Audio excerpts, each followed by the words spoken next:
Welcome to the safety portion of the March 2014 WebEx. We're going to talk about what ifs today. So what if you are in the middle of class and the tornado warning siren goes off?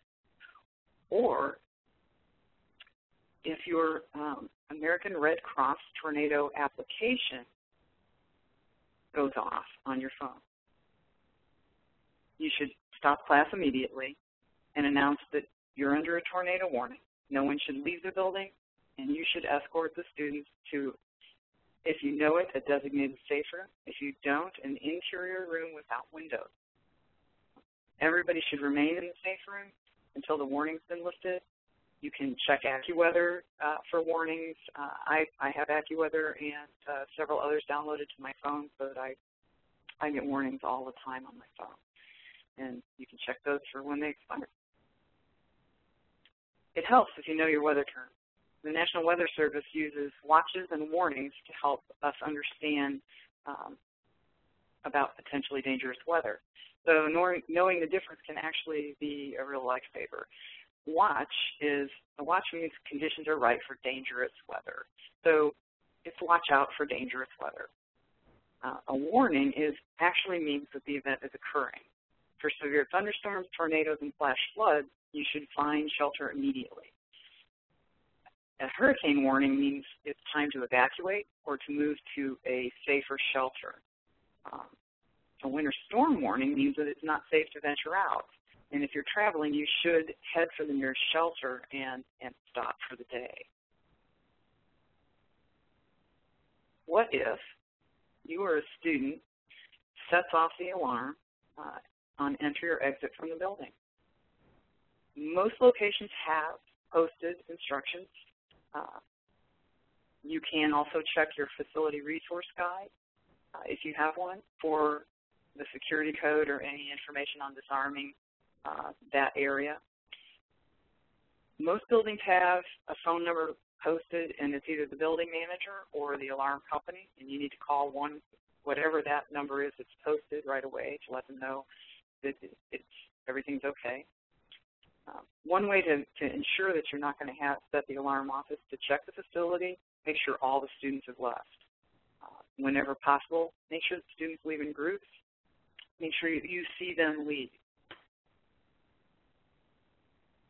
What if, this is the bad one, what if a parent doesn't show to pick up a student from a babysitting class? You must wait at the facility with the student. You can try calling the emergency numbers listed on the sign-in sheet.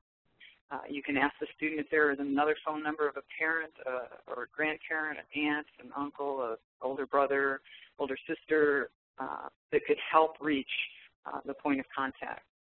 Because babysitting students must leave with the designated parent or guardian that signed them in on the sign-in form.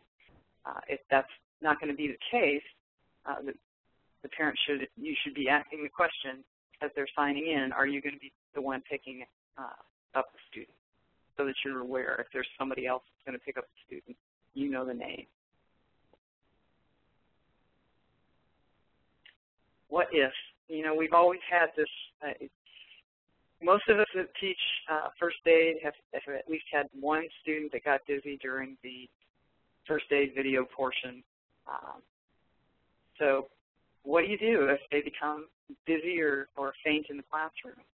The best thing is to go ahead and escort the student, help the student to the floor, or help them back to their desk. You can have them, just for bracing purposes, you can have them lay their head down on the desk. That might, keep them from falling into the floor.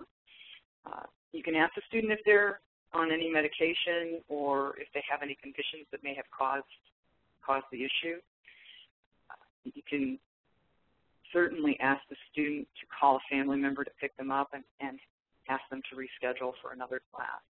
If they actually do faint, you should call 911 and follow normal procedures that you would if this happens out in public.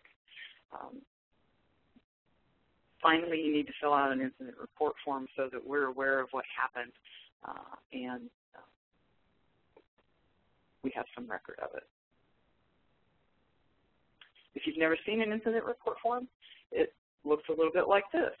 If you weren't aware of them or you didn't know that they were available, you need to contact your training specialist. When do you fill out one of these? Any slips, trips, falls, cuts, any reasonably serious injury or incident in the classroom should be reported. And my way of thinking is, if you're not sure, fill it out. That is actually all we've got in the What If Safety portion today. This is one of a 4-part training for the March WebEx.